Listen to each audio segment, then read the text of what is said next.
Welcome to another grain of salt. I'd just like to extend the invitation for any guest speakers that would like to be on our program, and I'm open to that. But here's the thing: if you're going to be a guest speaker on this program, it's obvious what you got to be able to do. You got to be a truck driver. So, just let me know. Get in touch with me. Any guest speaker would like to be on this show. Oh, maybe we're going to try to finish this up, I hope. When we last left our hero, Jesus, he was deeply moved again. I believe it's in verse 38. And it says, the original language, it talks about how he shuddered with a total shaking. I don't know what that looks like, but it was a deep moving of the Master. And it was more than just, it was spiritual. He was concerned about the sin of the world and people believing and people not believing. He cared about the things that matter. And then he looked and he said, remove the stone, right? And Martha said, well, by now, Master or Teacher, Lord, there's a stench. He'd been dead for 4 days. And Jesus said, did I not say to you, Martha, if you would believe, you would see the glory of God? And by the way, I'm going up an old dirt road, so I ain't got my seatbelt on, for those of you that are concerned about my safety. He said, didn't I tell you I was going to show you the glory of God? And what is that glory? I got thinking about that. Well, number one, it's the manifest presence of God. It's His character and who He is. Everything about Him on display. And, you might think, well, what does that look like? Well, in the Old Testament, we can read about it. In the Garden of Eden, it was the Shekinah glory of God. I don't know what that looks like. In the wilderness, it was the pillar of fire and the cloud for the children of Israel to follow.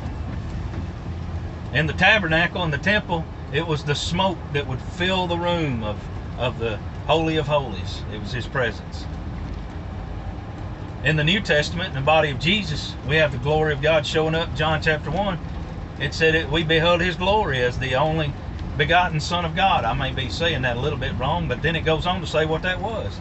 He was full of grace and truth. So the glory of God was manifested in the truth and the grace that Jesus exhibited. It was the teachings of Jesus. That was the manifestation of the glory of God. We see in Jesus at the mountain of transfiguration, where He was transformed right in front of them. We see that taking place.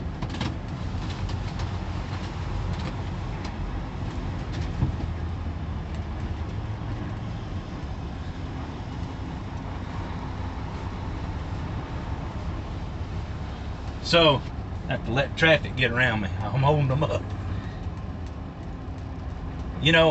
And we see the glory of God manifested in all the healings.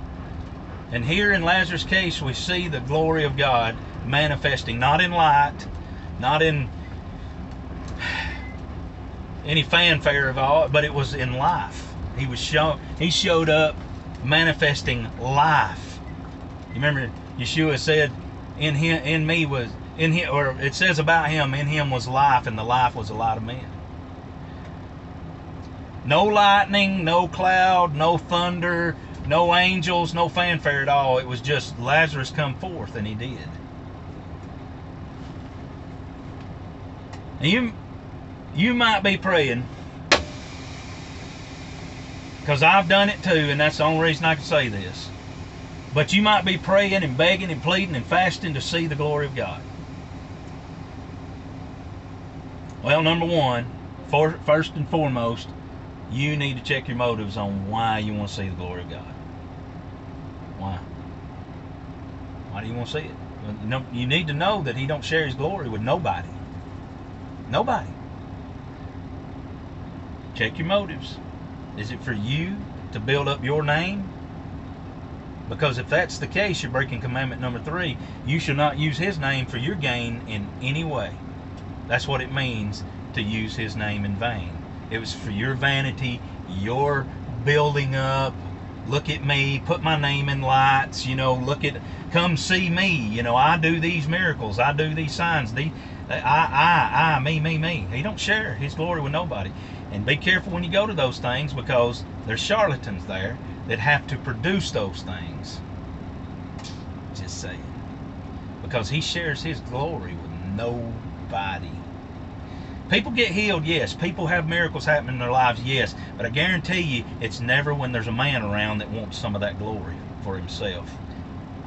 I guarantee you that. Scripture guarantees that. Number 2, we do see his glory every day, manifested.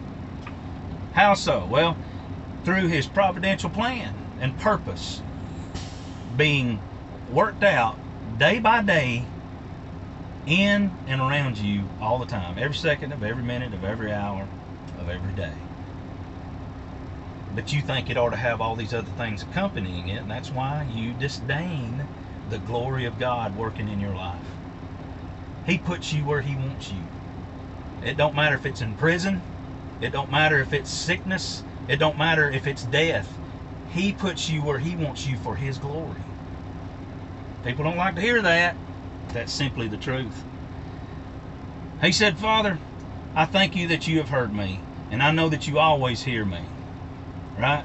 But because of the people standing around here, I said it out loud so that they can believe, or they may believe that you sent me. There it is again. And Jesus cried out with a loud voice, Lazarus, come forth. And the man who had died came forth, bound hand and foot and face. And he said, unbind him, let him go. Many believed, but there were some, probably Pharisees there, that reported back to the Pharisees. And that showed unbelief. That showed their trust in man. And Scripture says, cursed is the man who trusts in man. They thought they were going to get something out of, killing Jesus. And that's what they went to do. They took counsel to figure out how to kill Jesus. Remember, the widows, the orphans, and the poor.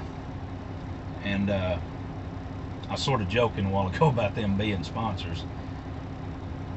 But I want you to support them. We need to take care of them because the Father cares about them. I love you. Take everything I say with a grain of salt.